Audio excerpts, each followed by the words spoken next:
Hi and welcome to this video log with me, Wayne, from swimmingcyclingrunning.com. Well, it's been really nice over the past few weeks where people have actually come up to me and said, I've been enjoying watching your videos. I'm embroiled in regional championships for swimming at the moment, and two coaches actually came up to me last weekend and said, watching your videos, fantastic, keep them going. So I'm going to try to do that. Certainly do appreciate comments, and if there are any coaches out there who would like to collaborate on any particular topics, get in touch. I'll be happy to do that. Now, because of this great YouTube platform, people contact me not only from the UK but from around the world, and people who are coming to England often say, can I have a one-to-one with you? It can be done. It's sometimes difficult to arrange the timings, but I do have the ability to coach people in the mornings and on Saturdays in Boreham Wood at the venue, and I can hire a lane there. And I've been doing that with some one-to-ones that have come to me from YouTube recently. So where I can, I'm going to share those sessions with you and things that we might be able to learn together from them. Now, a person who came to me recently was Colin a couple of weeks ago, and here's him swimming, and we'll take a look at him and then discuss it slightly more. Now, this is Colin. He's a swimmer trying to improve his swimming. He's finding that he can't really sustain pace for a very long time. But what we've got here is we've got someone really trying, I think, quite hard, but he's got a couple of things going on. Notice he's pushing down with his left arm there as he breathes. And what that's doing is he's actually pushing that way, which means that the actual force is upwards. We actually want the force backwards. Secondly, he's turning to breathe early, and because he's turning to breathe before his hand gets to the back end of his stroke, we're seeing a slight twist in the body. You can see that twist there. His head's having to come up, and he's trying to push his head out with that arm. So we've got that arm going that way, and because of that, the leg is trying to balance him out at the back end. When the other arm comes in, you can see that's pushing down as well, as opposed to getting a catch. So this arm is pushing down that way, and therefore we've got upwards propulsion as opposed to forwards propulsion. He's looking in the right place, but then, as I say, he's starting to turn to breathe there, whereas it should be right at the back of the stroke. And if he did that, then he could rotate the hips, and that would be great. Here's Colin coming from the other direction.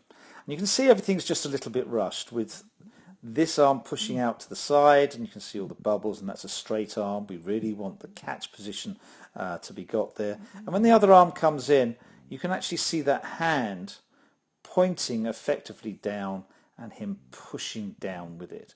You can see he's just trying to get the catch in that position. His body position itself isn't too bad. He's on the surface of the water. But as he comes past us, we'll see something else that we want to really address if we can. Now, as that arm comes in, you can see the dropped elbow means that he's pushing that hand down. But as he comes past, you'll see also that what we have here is an arched back.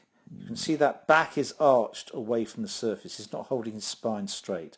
So effectively, we've got sort of that positioning of his body. We really want the spine absolutely straight, and that will hold him streamlined on the surface and make him actually swim much smoother and better and allow him to relax in the water. This is all tension that we don't need. So there are a few things we can do for Colin. Let's go through those now. So with Colin, we want to slow him down and make sure that his breathing is controlled, and that controls effectively the speed of his arms. At the moment, his arms are actually dictating the pace of his breathing, and that's making him out of breath and making it very difficult for him to swim longer distances. At the same time, we want to make sure that he's on his side when he's breathing, so that he only has to rotate his head up to breathe as opposed to twist his body. And all that can be done with the drill that we use a hell of a lot, kicking on your side. Now, kicking on your side can be done changing by length, or it can be done changing by breath. I'm going to show you how that's done, changing by breath, by going to the computer. That'll just show you what I mean and what we did with Colin quite a while before we moved on to anything else. The kick on your sides drill, changing every breath, is a wonderful drill to balance you up and also to divorce the movement of your head from the movement of your body. Now, if we take this position here of this girl there, you can see that everything about her body is pointing to the side of the pool. Her chest, her hips, her thighs, her feet, everything's pointing to the side of the pool. Whereas her head is looking forward and down over that leading shoulder. Her head position, if you look, is just poking through to the surface of the water there. And that's ideal to be able to get your mouth up to the surface to breathe. And if you look at her turn here, you can see she's just got her mouth up to breathe, her body's staying almost straight, and then she turns back in and rotates to the other side. Now if you look at the next person, we can see she's just turned up to breathe, exactly the same. Head comes back down and rotate from one side to the other, not moving that head at all. That's absolutely perfect. And you see the alignment of the body the whole way through there is really aligned with the surface. You're not creating any additional drag whilst you're rotating to breathe or whilst you're rotating from one side to the other. And that's hugely important in front crawl. We then did single arm with pull buoy, and that was really to get him firstly developing the catch there and then breathing in the right place as his arm came out of the water. And after that we were ready to progress even further. So what I did then was introduce these agility paddles. Now agility paddles from Finis fit the thumb straight in, and why I like them is because with the thumb in, if you do something wrong, they're going to come off. They're just going to fall off your hand. So they're very good at making sure you come in right and hold the water. You have to hold the water on the bottom of the paddle for them to stay in position. Yes, you can squeeze hard with that thumb, but that's not going to work a lot of the time. You want to be relaxed, hold the water and come forward. Let's see how they worked in Colin's case. After we had worked on Colin's rotation, we gave him these agility paddles to see what they would do to increase his idea of getting the catch. And you can see that he really is starting to try and get the catch. Now he's breathing in the right place. Notice that leg at the back is not popping out quite as much as it did. When he's breathing, he still pushes down a bit, but you can see he's trying to get the catch there with that hand. You can see he's breathing in the right place now, so he's staying much closer to the surface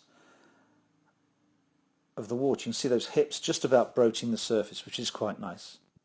After we'd practiced this for a bit, Colin got even better once he got used to the paddles and used to what we were trying to do. So we've slowed his stroke down, and we're trying to get into that nice catch position that you see there. So the agility paddles have really forced him into doing that. And the right arm is doing a good catch. You can see there we've got the catch. And the left arm, where we used to have a push down, we're now getting the hand looking to getting into the catch position. And that's what the agility paddles do. They tend to make the hand get into that position. And though we haven't got a completely great catch, the hand is now pushing back, the forearm has a hold on the water, and we've got a much better catch than we did before. Now he's breathing in the right place. We've stretched his stroke out. Notice that nice long stroke that we've got. And he breathes in the right place and stays on the surface. So things are going in the right direction for Colin. Hopefully we'll continue that in the future.